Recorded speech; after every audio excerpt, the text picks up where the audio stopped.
Ayan oh, yan na po yung gagawin nila dito ng cantilever bridge dito sa may bahagi ng Santo Tomas sa Pampanga. At makita natin dito na yung isang poste ay mayroon ng bubong, no? So ginagawa na nila yung para sa pierhead. Ito yung mga form traveler para sa gagamitin nila sa cantilever bridge. Ayan, matagal na nating nakita to dyan at yan pa rin, no? Kasi hindi pa pwedeng simulan doon dahil gumagawa pa sila ng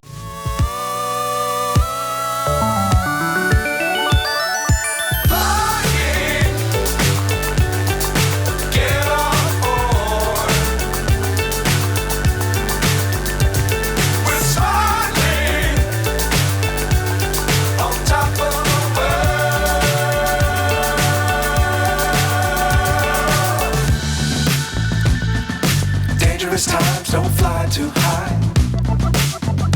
Alright, good day everyone. Isang maayong adlaw sa tibuok kalibutan. Kung saan man tayo ngayon, ingat-ingat po tayo. At sa pagkakataong ito, magbigay pa rin tayo sa patuloy nating pag-update dito sa NECR project. At sa pagkakataong ito, dito po tayo sa bahagi ng may Santo Tomas sa Pampanga.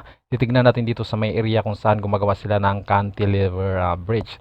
Pero bago tayo magsisimula dyan, papakita ko lang sa inyo yung mga nakaraan nating mga video. May video po tayo doon sa may bahagi ng Minalin, yung sa may gantry number 2. Malapit na silang tumatawid doon sa may kalsada. At mayroon din tayong video doon sa may bahagi ng Apalit, yung sa gantry number 1 at doon sa may Apalit Station na makikita natin nagtatayo na rin sila ng mga poste. At nakita nga natin doon na bakal yung itinatayong mga poste doon sa may Apalit Station. Kung nais nyo mapanood o di nyo pa napanood ang mga iyon, panoorin nyo na lang nasa ibang video natin. At ngayon patuloy po tayo. So high I'm hypnotized. What's up is down, what's left is right. Chasing stars and holding you. I can't see the end, but we'll see it through. Yan po yung makikita natin dito sa may bahagi ng Santo Tomas, no? Ayan, nakaharap po tayo. Yung makikita natin yan sa unahan. Diyan na po yung sa may construction ng CP-in-1 at magkita yan na lang po yung bakante, no? So malapit na lang itong CP-in-1 at ang CP-in. Malapit na po itong magkukonekta, no? At dito, ayan.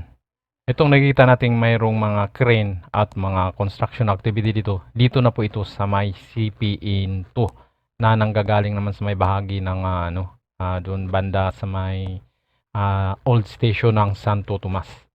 Yan o, PNR Santo Tomas. At makikita natin dito na silang bahagi na construction at dyan pa lang yung banda yung kanilang tatambak para sa access, no? So hindi ko lang alam kung hanggang saan yung tatambakan nila yung boundary ng dalawang kontrata dito. Pero itong bahagi na to ay bahagi nito ng sa may Minalin, no? Pumapasok na yung CP into sa may Minalin. Yan, makikita natin dito na yan o, marami silang mga naghuhukay dito, no? So, pero wala na tayong nakikita dito mga drilling rig, no?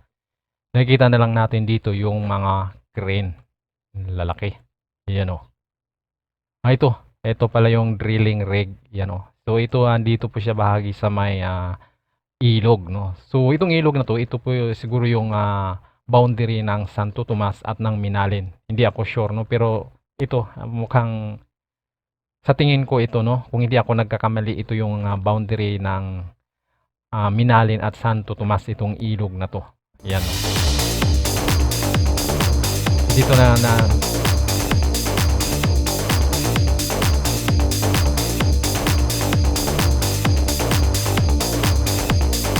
So kung makikita natin dito na nasa kalagitnaan din ito ng palaisdaan. Ito tumatagos itong alignment ng NECR. At makikita natin dito yan, no.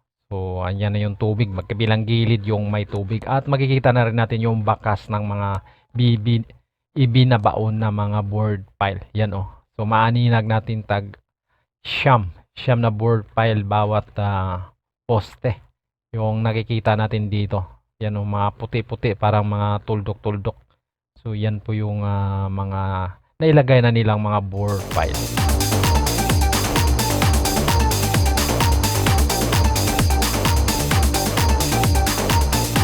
So yan dito makikita natin yung tatlo, no. So mayroon ng mga protection sa gilid, no, para hindi pumapasok yung mga buhangin. So nag-ano na sila dito, no, yung file hacking. Tinitibag na nila yung bandang ibabaw ng mga bore file para na ito sa file cap. So itong bahaging ito, no.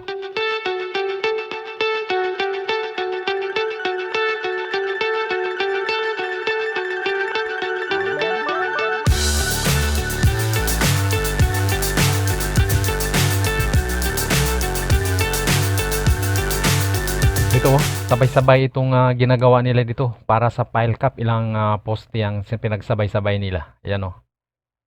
So diretso. Tsaka ito, mayroon na itong mga nakalagay na rebars. Itong ano na to, dalawa. At itong isa, mayroon nang nakalagay din na ano, vertical rebars para sa poste. Ayan, oh. At ito, ayan, itong dalawa na to may buhos na. Ayan, oh. So ito yung pinakalitis dito sa may bahagi ng Santo Tomas, Pampanga. Ito papasok na po ito sa may bahagi ng Minalit.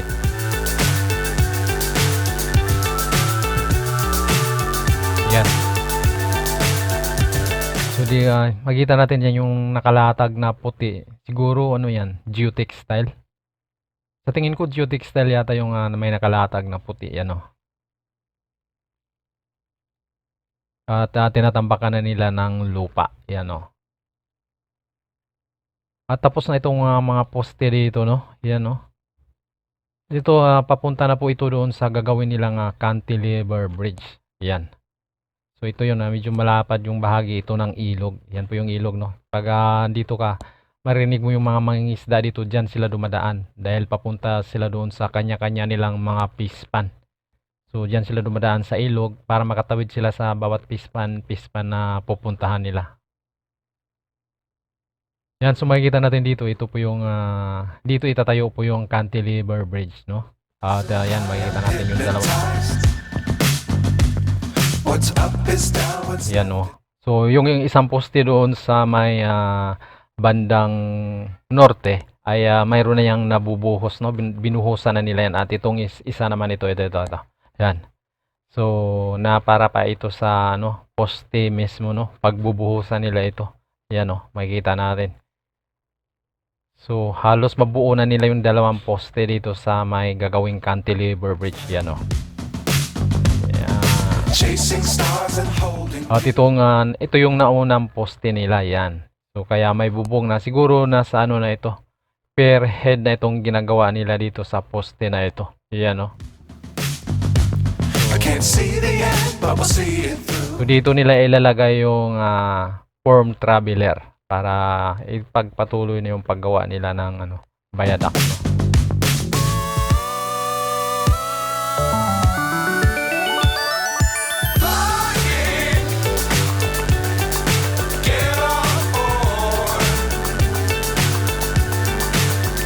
So ito po yung poste na to, ito nakikita natin ito. Ito nahuli po kasi ito nilang ginagawa, no.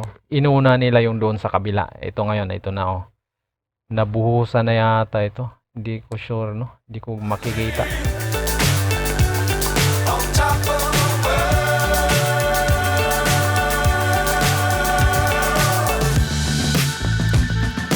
Dangerous times, don't fly too high. Be sure to keep the ground in sight. Yan, makikita natin. Yan po yung pula. Yan po yung form traveler na gagamitin nila pag inuumpisahan na nila yung paggawa ng ano, cantilever bridge. Yan. At makikita natin dito na nakalatag na rin yung mga SB girders dito. Yan, oh. So, at doon sa bandang dulo na yan, papunta na dito yung unang gantry ng CP Into na nakailang span na rin doon sa may bahaging. Lampas na sila ngayon sa may lumang PNR Santo Tomas Station ang viaduct. So kung nais nyo mapanood yung mga ibang video natin doon, panoorin nyo lang nasa nauna nating mga uploads. So yan po yung form traveler at yan mabibilang natin yung mga box girder na nakalatag dyan. Love the world, but keep the sky on your mind. So andito na yung mga box girder nila dahil doon sa kanilang casting yard doon sa may Sindalan, puno na sila doon, no. Nagpatong-patong na yung mga box girder doon. So yan. So makita natin doon sa dulo, yan na po yung gantry. Yung gantry number 1 ng CP Into.